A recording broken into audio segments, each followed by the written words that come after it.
We'll get started. Welcome everyone to our webinar, Innovative Leaders of the Future, how the MiM is preparing the next generation of thinkers, so strategic thinkers on data analytics. My name is Michaela Vikramasinghe from the University of Winnipeg Graduate Studies Office, and I'll be the moderator of this panel webinar. And I'm very excited to introduce you to our panel of experts. We have Mr. Martin Trudeau, who is the Chief Executive Officer of the Belgian Alliance Credit Union. As a seasonal financial executive, he has held various positions in the spans of operations, sales, and wealth management. I also would like to welcome Dr. Lam An from the University of Winnipeg. He's a marketing professor, and he had done marketing in his marketing research career. He had major clients such as Walmart, FedEx, and American Express. I also like to welcome Dr. Farzad Zaipur, who is an assistant professor at the Department of Business Administration at the University of Winnipeg, and an adjunct assistant professor in the Department of Community Health Sciences at the University of Manitoba. And another welcome to our MiM program chair, Dr. Sylvie Albert, who is a consultant, researcher, and author in the Small Intelligent Sustainable Community Movement over 25 years. So a great, wonderful group of panelists to introduce you to our data analytics program and talk about MiM. We have about 40 minutes discussion, and then we have about 20 minutes Q&A. So if you have any questions, add it to our Q&A, and I will moderate it at the end. And now I would like to turn to Dr. Albert and ask you to give a brief overview on MiM. All right, welcome everyone. Great to have you with us early this morning. And hopefully we can answer as many questions as possible on this topic. So, Michaela, I'm assuming that the PowerPoint is coming in fine. All right, so that's just meant to have a visual. So in case something is, you want to refer back to something later on, you'll have that information. So first of all, the MiM was first launched as a technology, innovation, and operations management specialization, very relevant to the world today. I think most organizations are quite concerned about how they're going to manage technology and innovation going forward. And it's intricately linked to the new stream that we've just launched starting in August of 2023 in data analytics. So I'm going to explain a little bit of both. And maybe you're interested in data analytics, or you might decide that you prefer to look at the technology, innovation, and operations management stream. In any event, you're getting some courses from the TIO stream that we call, regardless if you're involved in the data analytics course. So the TIO is a 1-year full-time or a 2-year part-time program. Both the data analytics and the data analytics, I'm sorry, is only a 1-year full-time program for now. So we'll be looking at launching part-time as well in the future, but you know, we need to get ourselves going with this first year first and make some decisions going forward. So when you enter the program, you have 10 courses. In the TIO stream, 6 of those courses are done online asynchronous, meaning that they're semester-long courses. And during that semester, you log on pretty well at any time. Every week, there's some work that has to be done. A lot of this work has to be done in groups. You know, you have a chance to really gel and meet people. In the August courses, which are face-to-face, are 2 weeks in length. So they're very condensed, lots of work to be done, but you basically leave after 2 weeks with 2 courses done, which is fantastic. And we have this at the beginning and at the end of the program for both the TIO and the data analytics stream. So in data analytics, you have only 2 online courses. 4 courses are face-to-face on campus this year. And we'll explain in a moment what those 4 courses are. So in the data analytics, what you end up doing is 2 courses in August, face-to-face on campus, 4 courses on campus during the year, and 2 more courses face-to-face the next August. And then in between that, there's 2 online courses for the data analytics from the TIO stream. So all of our courses are taught by experienced professors, lots of academic and professional experience working in private sector and governmental organizations. You get opportunities to interact with industry. We have lots of speakers that come into classrooms. And the biggest plus, I think, of joining the MIM is, well, first of all, the flexibility that we offer you in getting your master's done in very appropriate time frame and less expensive. I think that most MBA programs these days are 50,000 plus. So, you know, our price is quite competitive at 25,000 for the full program. And I say here, check with graduate studies, because like any other organizations, we do have cost of living increases that happen from year to year. So that's just a broad price that I stated there.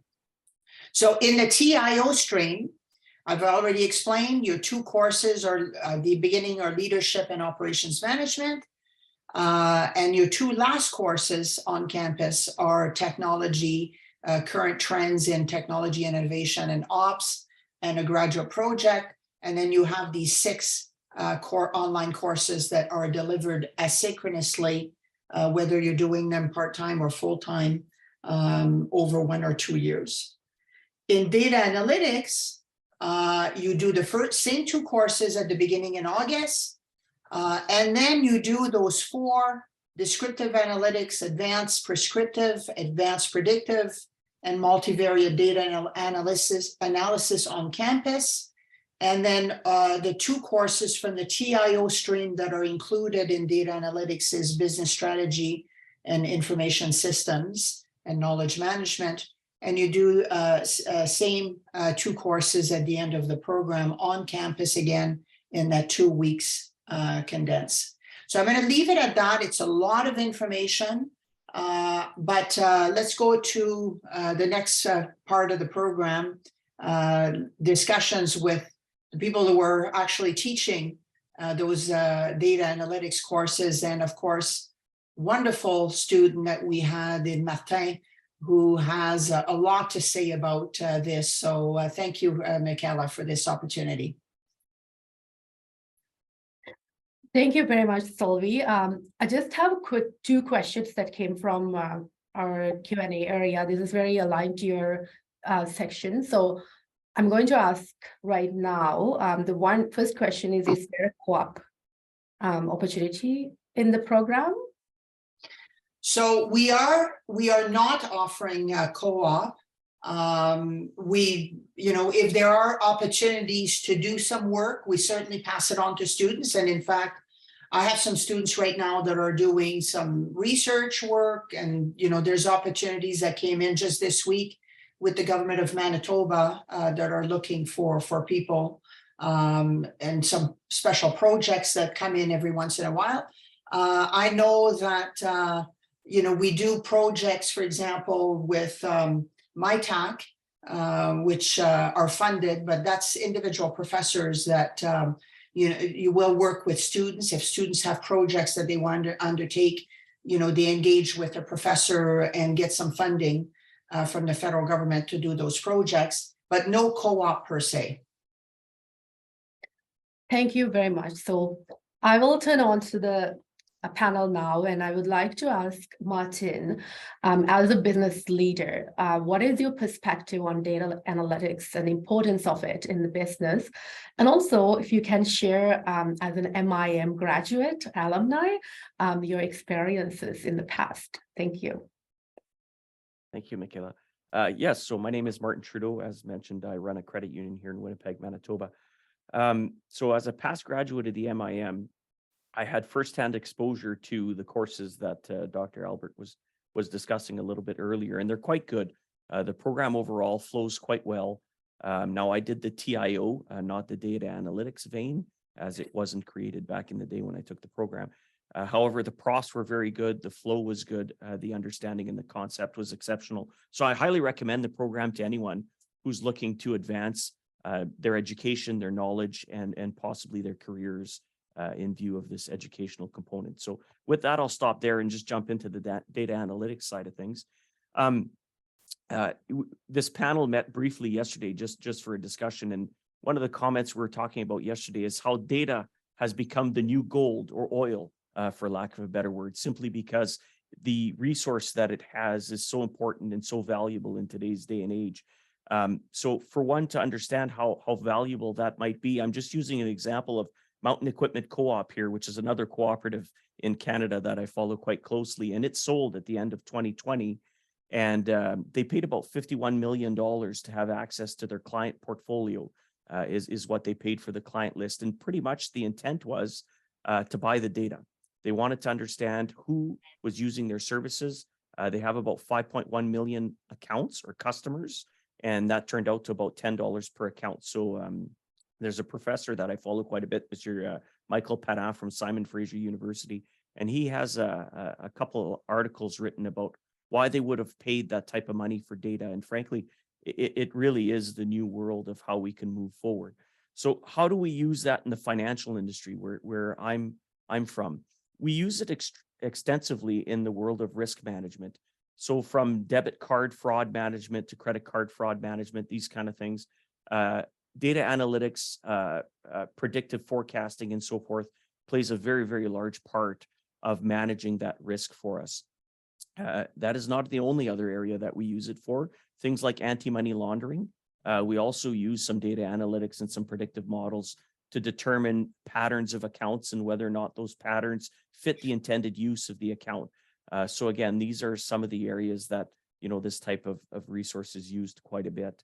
In my world, we're a smaller local credit union, so I don't have a lot of on-hand expertise when it comes to data analytics, but we do partner up with third-party firms who work with credit unions such as mine and other larger players as well, to work with different predictive analyses and so forth regarding patterns of members and so forth. So things like through data, can we determine that an account is unsatisfied or a member is unsatisfied with our products today, and that there's a good chance that they look to close that membership in due course. And by proactively targeting these type of individuals, we can certainly have a better recourse and better advancement moving forward and maintain those customers with the financial institution.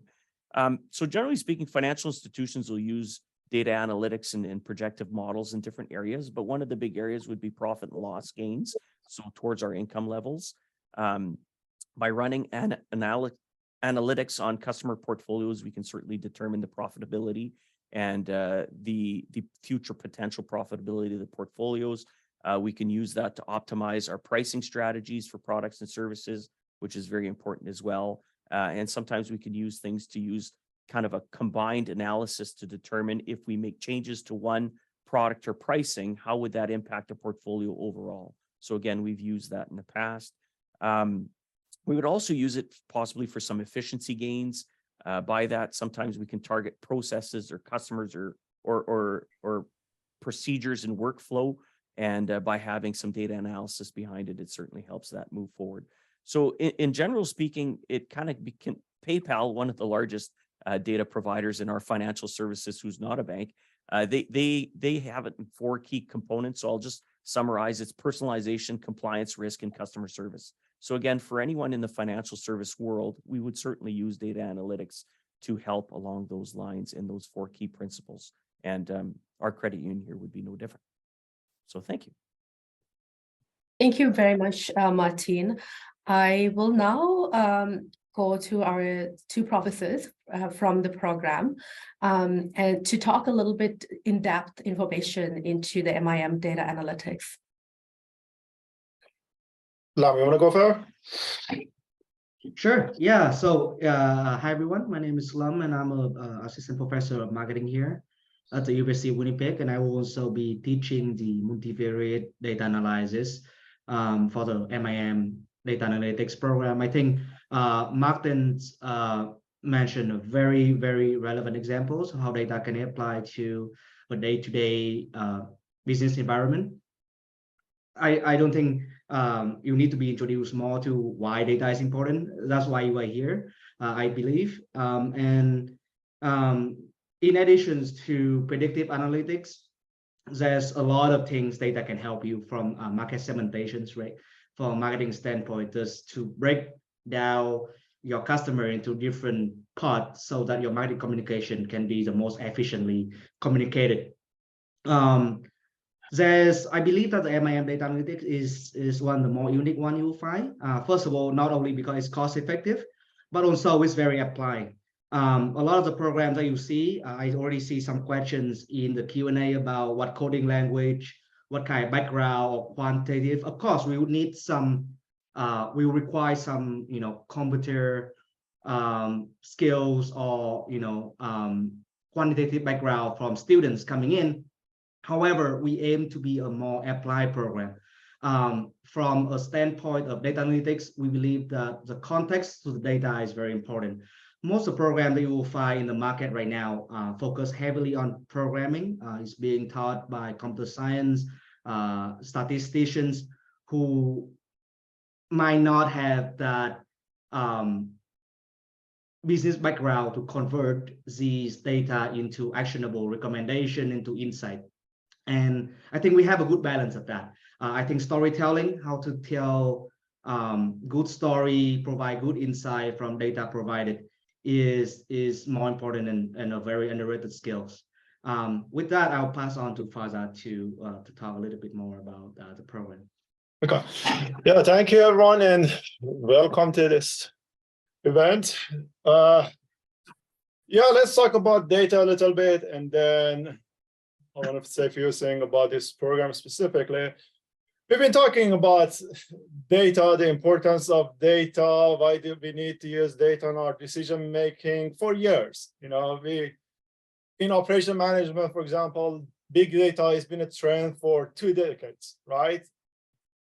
And especially after the pandemic, we realized that we need to rely on data in our decision making process, from the strategic decision to operational level decisions. And we understood the importance of collecting data, right? Which is the first step in this process. We have to collect the data.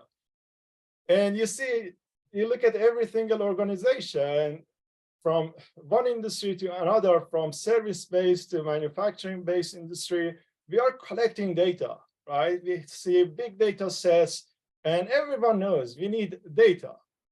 But then the question becomes, are we using these data sets in our decision making?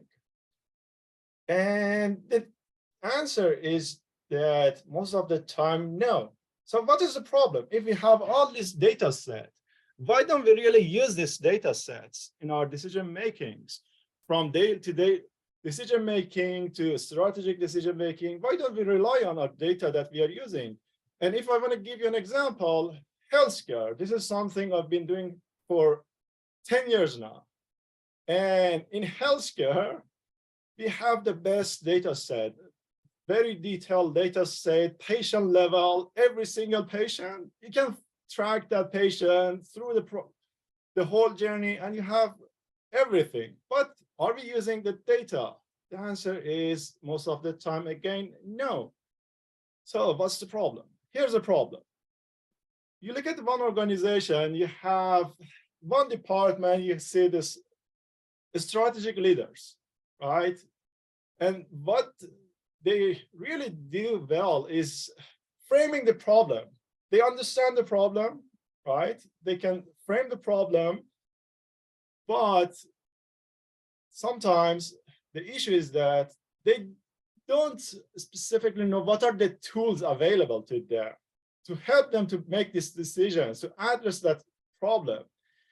And you look at another problem within the same organization, you have the technical people that they have the technical skills, the technical leaders, and they have the right tools. They know these all decision-making tools, that how to use data to make decision, but again, there's another issue there. They don't really know what's the real problem, how to apply this tool. And then the question becomes, we have these department, these leaders living in two separate islands. So what we're trying to do in this program is to bridge a gap between these two kind of leaders. I'm using leader as a general term here, department, whatever you want to call it, but I don't really mean as a manager, but you have to make a decision, right? You have to make a decision. And data analytics is that bridge. It's that common language. It's a common language that we can use to make our decision based on the data. And back to the healthcare, we are here every day. We talk about crowding. We talk about backlog. We talk about surgery, operations, cancellation. And you go talk to the people making this decision, the strategic level decision, and they have all the data. But the thing is that the reason is that because sometimes we don't know, there are smart tools, right? There are smart tools that we can apply to make the decision. So we make our decision based on our best judgment. And the problem, so everyone knows the problem, frauding, right? For example, we all know the problem. What's the solution? The first solution is always add to the capacity. And I've seen in many cases, for example, we open up a new hospital, huge investment. And we look at the data, the wait time, for example, after 5 years, it didn't solve the issue. Even with opening up a new hospital, adding to the capacity, the wait time increased by 25%. And the reason is that we know the problem, but we choose a wrong solution because we are not using the data that we have.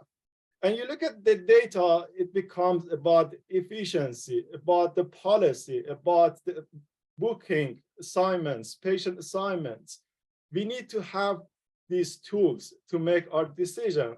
Otherwise, we add into our capacity and it doesn't solve the issue. So that's the idea. I'm just using the healthcare as an example, but as Martin mentioned, it has too many applications from marketing to finance to any decision making. Even in a daily basis, we can use these tools, right, to find the best decision. So that's the idea of data analytics. And I want to also make a quick comment. We have to distinguish between data science and data analytics. So if we talk about data science, we are talking more about advanced object-oriented programming, like C# and like Java. And then we have predictive tool, right? That's more focused on machine learning. In the data analytics, it's about applications. We have some software, right? We are using in data analytics, we are using R, for example, we are using SPSS, we are using Resolver platform, we are using Power BI, but it's more about application. Data science is more on the computer science, programming, but data analytics, it's kind of in the middle. It's that bridge that I mentioned. And one last thing, data analytics, data science, the data that I have from maybe 2021, these two, they are the two of the most in-demand jobs. They have the two of the most in-demand jobs in 2021, as far as I know. I don't have the data for 2022. And there's increasing demand across industries for these two, followed by AI and machine learning. So there's a huge interest, huge demand for this. and that's why after the pandemic, we thought, okay, now is the time, and we have to move, and we have to move fast. And we decided to add this new stream to our program, which, as Sylvie mentioned, we had this TIO, Technology Innovation Operation Management, but we are so excited to launch our new stream, Data Analytics, in fall. And yeah, it's great to see we have all of you interested in this program. And yeah, thank you. Back to you, Akela. Thank you, Farzad and Lam. I know we have, I'm just going to change up the agenda a little bit because there are some questions coming in, and thank you to everyone who had sent questions.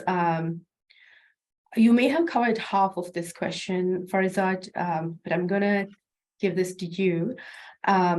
What software is used for data analytics in the MIM program?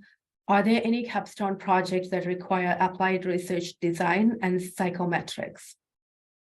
Okay, so again, about the software, we are using Excel a lot, and add-ins in Excel, right, like Resolver platform, and we also talk about data mining and those kind of topics. Then we have SPSS, R, as is another software we use, Power BI, and yeah, these are the software basically we are SPSS, R, Resolver platform. These are the main software we use. And what was the second part of the question? Sorry. Oh, let me go back to that. Sorry, my bad. Are there any capstone projects that require applied research design and psychometrics? There's the final project, right? There is the final project that Sylvie mentioned, the 2-week intense final project. And in that course, yes, we need to use some of those. Yes. I don't know, Sylvie, you want to add anything to that? Yeah, and just to make it easier on students, we intend on providing some laptops equipped with all of the software that you need for data analytics.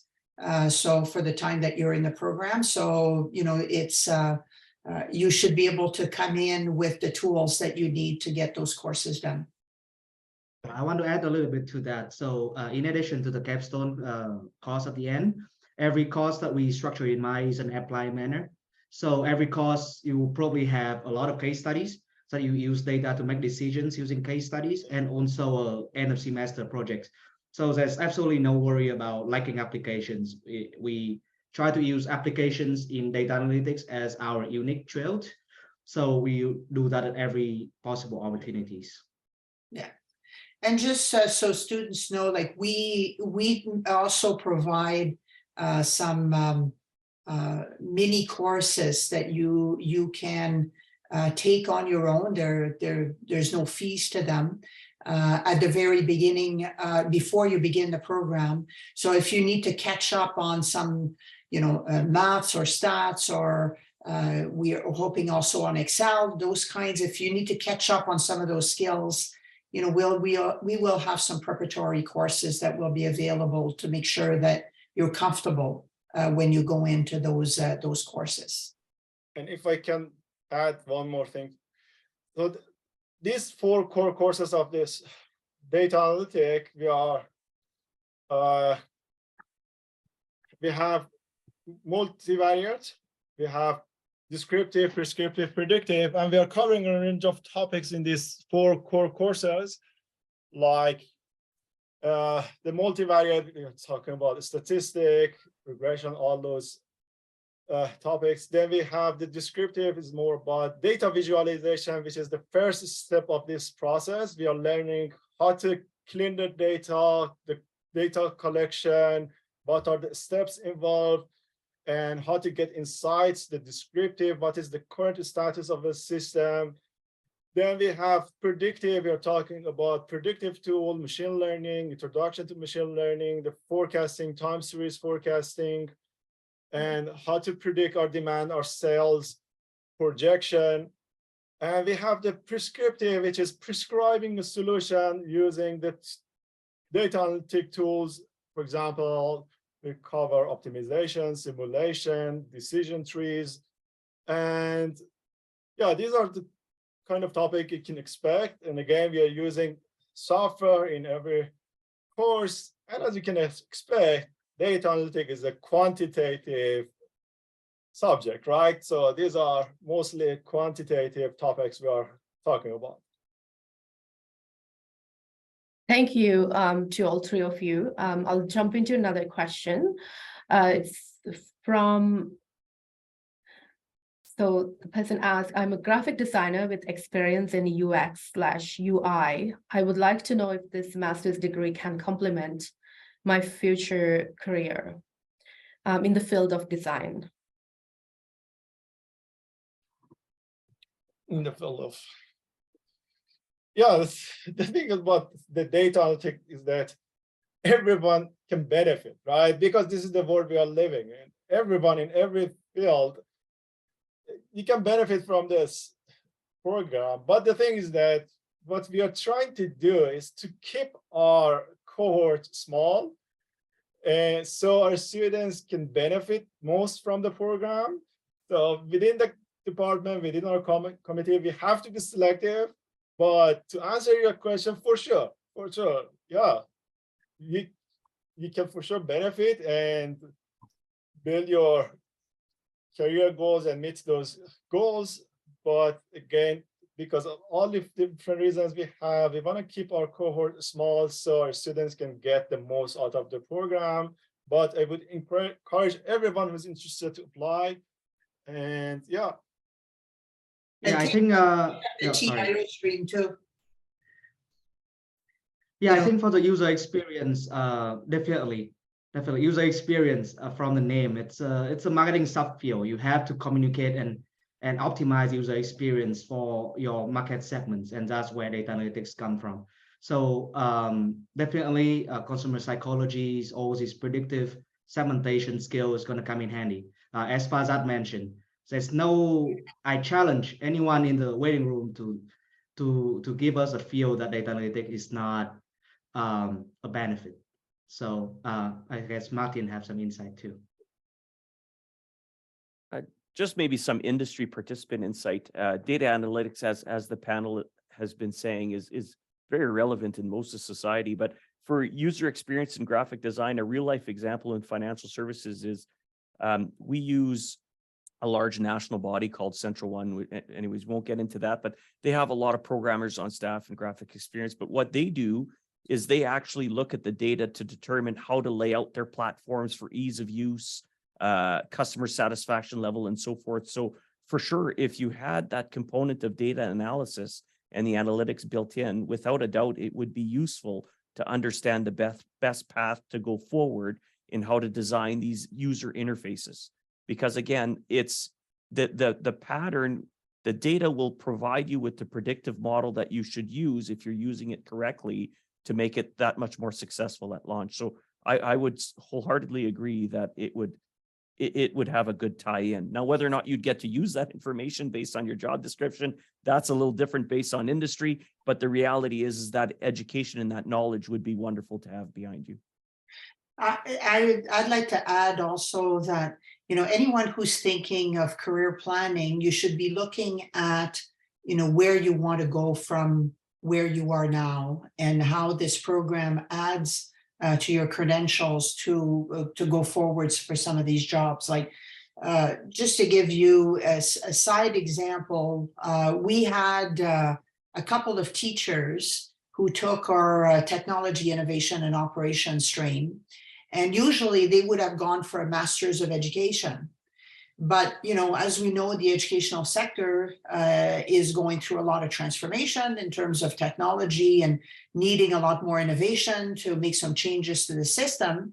So our TIO stream was quite relevant, and having those students in the classroom was so wonderful because they brought such a different perspective, you know, from someone, let's say, in the financial sector. And, you know, it is that variety that we have, because we pick our students to bring that variety in the classrooms, that's the only way that we can really be innovative and teach innovation is by having that variety of perspectives in the classroom. So I encourage you to think in terms of your next step, and then to look at the TIO and the data analytics to see which one would fit better with the kinds of career objectives that you have, so you can make a good decision. Thank you. I will jump into, we have a lot of questions, so it's a very engaged audience. So thank you again, everyone, for sending the questions. And this question, I'm not sure, but I believe any of our professors would be able to answer. The question is, if we have any graduates from the MiM who went into the healthcare and social sectors, and what would be the benefits with perhaps the students who want to go into those sectors? Well, I think we've answered that one, Michaela, with the not only education, but we've had people also from the healthcare sector and government, public administration and so forth. So it's quite varied in terms of the people who go into the TIO. And I mean, I think it's like Farzad said, in the healthcare sector, there's nothing more important than data analytics at this point. So yeah, both of these programs would be highly relevant. Yeah, and yeah, I can talk about the healthcare for hours, but I'm not going to do that. But just a quick thing, maybe just another example. It helps to understand the importance of data analytics. The thing is that, yeah, there's a huge interest in the healthcare sector because everyone understands the need of data analytics in healthcare and also in other sectors. But maybe if I can give you an example, is that, you go see a physician, a general physician, general doctor, and then if you, after that, you have to see a specialist, you wait to get a call, right? And the thing is that there is a centralized intake system. So all of the information, patient information goes to this centralized intake system, and they're going to call you, give you the appointment. And this is a great idea, using this pool, the centralized intake. But the thing is that for years, the way we've been using this system is that it's a first come, first serve basis. And we have most of the time the non-urgent patients eating up the capacity, and then we get an urgent patient, there is no capacity left. And that's what we are talking here, because we have the data, we know the urgency level of patients, but there is no smart tool to use that data to book the appointments. So we think, okay, there's a problem. We add to capacity, we get more doctors, more clinics. It doesn't solve the issue. How can we solve the issue using the data analytics? And here's the thing we can do. If we get a smart tool, we book the appointment based on the urgency, right? That's the policy, then it solves the issue. So everyone understands the needs of the importance of the data collection, but we are still in the process of using and learning the data usage to make decisions, right? We are in that process. And again, data analytics is about that, it's about application. And healthcare is one application of that. But again, there are too many applications in every single industry. Thank you, Sylvie and Farzad. Another question, if the student didn't have the background, the 3 years of undergraduate degree, would they be still considered to the program? So I think that, Farzad pointed out, we have small class sizes of 15 in each, maximum in each of the programs. So it is a competitive program. So one of the things that we want is to make sure that we have that variety in the classroom of experiences, so the students have the best experience.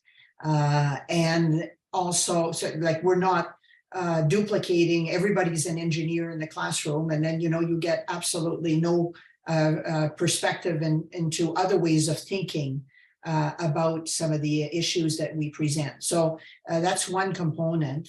Whether or not, like, we look at every application as a committee. So I mean, obviously, if somebody has their 4-year degree in that properly prepares them in data analytics. We want to make sure that it's something like business, economics, engineering, statistics, economics, those kinds of where they have, where they're not going to be scared of dealing with data because, they've had to do it for their courses. So that's one component.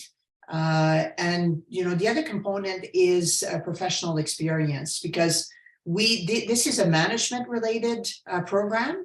We want people to have experience either managing people or managing projects, so that when we have discussions on, what's been your experience and, what are some of the challenges that you face, they're able to talk about it. Like if you're just a fresh new students with no experience, it's more difficult to contribute to discussions. So we look at these two elements as being quite important. So if somebody has, a 3-year degree, fantastic experience, of course they would be looked at by the committee, especially to put together that ideal classroom.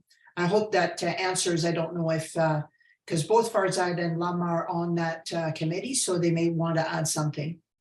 Yeah, but I think Sylvia is right saying that it's really, there is no answer until we look at the full application, because there are other aspects. It's not just a degree. Maybe there is an applicant who has some certificates, that can compensate the degree, or 5-10 years of relevant experience. That's another factor. So the answer is basically we need the full application to give an answer yes or no. But yeah, we're expecting a degree, but it doesn't mean it's a no if you don't have a degree. It means, but what are the other things that can compensate your degree? Do you have the relevant work experience? Do you have certificates that you can add to your applications? So yeah, sorry, it doesn't answer the question, but that's the thing. We have to look at the full application. So I see one of the questions relates to whether or not this is has a more research-oriented orientation. Like we have several master's degrees would have, thesis that people would prepare, and that this is not this program. There's lots of universities with programs where they're thesis based and you do research. This is a management oriented program to equip people with a better strategic, reflective, critical thinking skills to help in their organizations going forward. And I think it comes back, I don't know if Martin, you want to add to that, because, the focus is on preparing managers in those hot topics of the day. Sure. Yeah, I don't mind jumping in there. So my opinion and my view of the course was it's really a wonderful program to have a basic understanding of all the key items and priorities that are happening, so that as a manager, or better yet, as a leader, you could use that information and some basic understanding and knowledge to make the right decisions moving forward towards change management, innovation, technique, and strategy. Now, if you expect to be, a subject matter expert in the minute details of what it is that we learned, I don't really believe that this is the course for you. This is really about understanding the applied aspects that we're using and being able to understand those enough to put them into practice at a leadership level and understand how that might impact your strategy for your organization moving forward. So a lot of the courses are based around user experience and discussion blogs and reflection posts. And really, it's a wonderful way for the students to understand how other leaders in industry and other managers have used these type of systems and tools and understandings, not only in their own career, but also in their own industry. And as Sylvie was mentioning earlier, which is why it's good to have a different perspective from different industries, because what we do in finance might be very different than what healthcare may do, because they're under a division of government. And by having those discussions together and how, you know, the subjects covered in all the courses can then be turned into what we can use in industry is really where this program shines. It really is about change management, leadership principles, how to become a better leader in your organization, how to plan for the future, different steps to use to make that organization and your teams beneath you shine. And if that's what you're looking for, this is a wonderful program. I think I'll add a final touch to that. I think we got through our webinar, our meetings, we got a lot of questions on whether this program is for someone who's seeking into getting into academia or contribute to academic literature. One part of your question that I see is that, is it enough to be independent consultant? Sure, of course. We are all talking about how to apply data and making decisions and solving problems. That's all independent consultant does. Regarding academic literatures, it requires a little bit more specialized training, which we do not provide. However, the skills are transferable, right? So if you take these master degrees and then later on you decide to, in data analytics, and later on you decide to pursue an academic career or doing a research career, all the skills are transferable. Every PhD program requires extensive data analysis. Personal experience, I did a marketing research degree, master degree, why not knowing I want to get into academia. I got a job out of that and then realized I want to get back. My profile and master degree in data analytics and marketing research made me a much stronger candidate into that area. So it doesn't exclude you from joining the program, but keep in mind that if you are looking into getting into academia right after the degree, then it might not be right for you. Right. I think there was a question that remained unanswered. Any coding skills required, like R or Python? Yeah, as I said, yeah, we are using R. We are using R, and yeah, that's the thing about the program. But maybe one quick comment about this job market and the consulting I want to add is that from the job market perspective, we are using this data scientist, data analyst a lot, actually. We are overusing this term in most of the companies, which is a good thing. Everyone understands the need of data scientists. And in this program, you can, yeah, for sure, after the graduation, you can work for consulting companies, as Lam mentioned. And there are too many job opportunities. But something is in the job requirements in most of this small, medium-sized company is mainly Excel, to be honest. It's mainly Excel and maybe a little bit more. But if we want to use the data scientist, the right term of the data scientist, there are things that it's a one-year program, and we're offering 10 courses, right? And that's 10 courses, one-year program. If you're looking at to become a data scientist, probably you need to do 2 more courses or get a certificate, learn more about, again, advanced object-oriented programming like C#, like Python or Java, right? But yeah, for most of the jobs we are talking from the job market perspective, you would be eligible after this program for sure. But Farzad, just to be clear, people, do they need to come in with coding skills? No, they don't need to have coding skills too. No, that's not really a requirement for this program. Yes, so for our classes, we if you don't have coding skill, we'll show you step by step how to do so. Actually, if you pay attention, most of the coding skill in data analysis, there's already a template for it. So no one is writing code from scratch, really. Exactly. And we try our best, because this is an applied program. We don't want to give you a tool that you cannot use after graduation. Some of these software can be very expensive. R is open source. You can use it in any organizations. It's a very powerful tool. We use, for example, I plan to use Jamovi, which is R with a point and click, similar to SPSS. So even though it's free, you can use it after graduation without any coding programming skill. With that said, it's not a bad idea to touch up on programming skill for any of your data needs. On the topic of job market, I want to mention another thing. Sylvia answered a question previously on co-op program. While we don't have a co-op program at University of Winnipeg or data analytics program per se, we are centrally located in downtown Winnipeg, right? We are surrounded by companies. Companies come to talk to us. All our professors and panelists here have wide connections with people who are looking for, they are desperately waiting for our program to be launched to hire our graduates.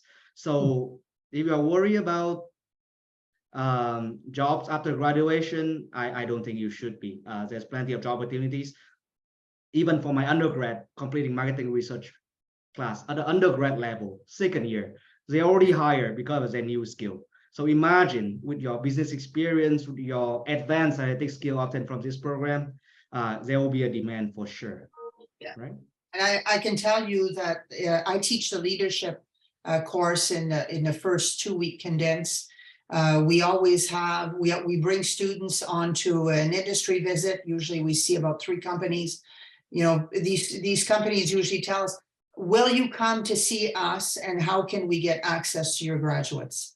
And then even we also bring CEOs into the classroom to talk about their leadership styles and so on and so forth. You know, we help you build your network while you're here so that you can follow up once you graduate. So yeah, it's not a formal program, but we're certainly happy to see what we can do to connect you. Plus, there's all of our alumni. So, you know, one of the things we've been trying to get at is, you know, how do we get all of our alumni coming back each year? We've enticed them with a fancy dinner. And then you get a chance to meet wonderful people like Martin, who is the president CEO of his organization. And, you know, there are many others like him that have a tremendous part of your new network once you're in the MIM. Thank you. That was a great discussion. I'll just, there's a few questions left. There's a student who's a government teacher. So they're asking if they should apply for this. And also an MBA student. So Sylvie or one of our professors.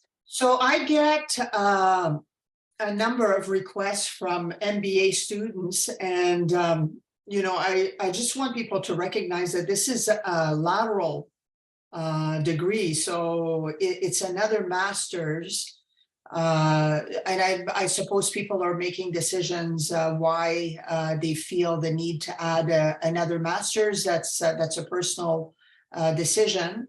I think one of the benefits, I guess, is that we go into some depth into a very specific topic area that they may not get out of their MBA. So maybe there's a benefit from that perspective. But certainly, it just increases your qualifications in some ways, and in others, you may have the odd course like strategy that might be relatively similar to what you've done in your MBA degree already. So, you know, these are things that you need to consider.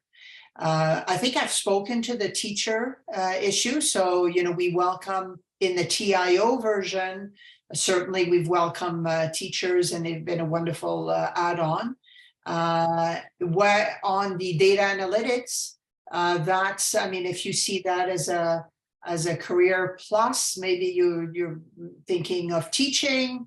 I know even in high schools, they're looking at doing more with, you know, teaching students on some of those new needs, or you're wanting to do things for your school board in terms of helping with data analytics as a career objective or something like that. So everyone will have their reasons for looking at this program, and we certainly look forward to reading about you when you apply to the program. And please remember that you need to apply before February 1, because once the deadline is over, the committee assesses and chooses the students after that. Thank you, Sylvie. I think this is our last question. I know you all talk to the level of experience a little bit in your conversations. In terms of the number of years, is there a minimum or I know there's 5 years preferred, the professional experience. So if one of you can speak to that, that would be great. Yeah, I think that, and this comes back to what Farzad was saying, is that, you know, we look carefully at every application to see, you know, what the background is, and it doesn't serve a student or the class if someone is coming in with no experience, particularly at the leadership or managerial level. And so, you know, like we look for at least, you know, a couple of years, like a lot of MBAs do anyway, in terms of some work experience. Ideally, we want our class makeup to have, you know, a really well experienced group. So of course, these people are going to be given priority to come into the program because we're feeding their career and they're contributing to the classroom in terms of providing their experience to other students. I hope that answers. It's really hard to say. I don't like to give rules because, you know, we want to keep that flexibility in the committee to consider people as they apply. To support the job function as well as the number of years. Right. So we have answered all our 29 questions that came. I see another one just coming. It's less than 3-point GPA. Can I apply for this course? I had 10 years of management experience in supply chain. I say again, apply, and it's not about all focusing on one criteria over the other. We look at everything. When you start the data analytics program, you get used to the answer. It depends. Well, not only It's that, always, yeah, and when we talk about data, Farzad talk about collecting data as a first step. To collect data is all about measurement. There's no one single measurement that can access you as a candidate. That's why we use multiple aspects of measurement to make sure that we capture to the best of our ability a potential for you fit into the program. So don't worry, we look at everything from your personal statement, your goal of joining the program, your degree, your year of experience. So yeah, please the types apply. of jobs, Yeah, the the kind types of jobs you're looking for. We look for candidates, we want candidates, but if we see that your goals and your type of job do not align with our program, we would definitely recommend you and give you recommendation on potential other paths and not just blindly accept you into our program just because of your tuition fee. We do want you to be successful after the program. Big thank you to all our panelists. We have almost reached our time. It's 10 a.m. I want to ask the panel, are there any last minute advice you want to leave with our prospective students? Yeah, I want to make a quick comment because we didn't touch that. I think it's worth mentioning that we talk about the program, what you can expect to get from this program.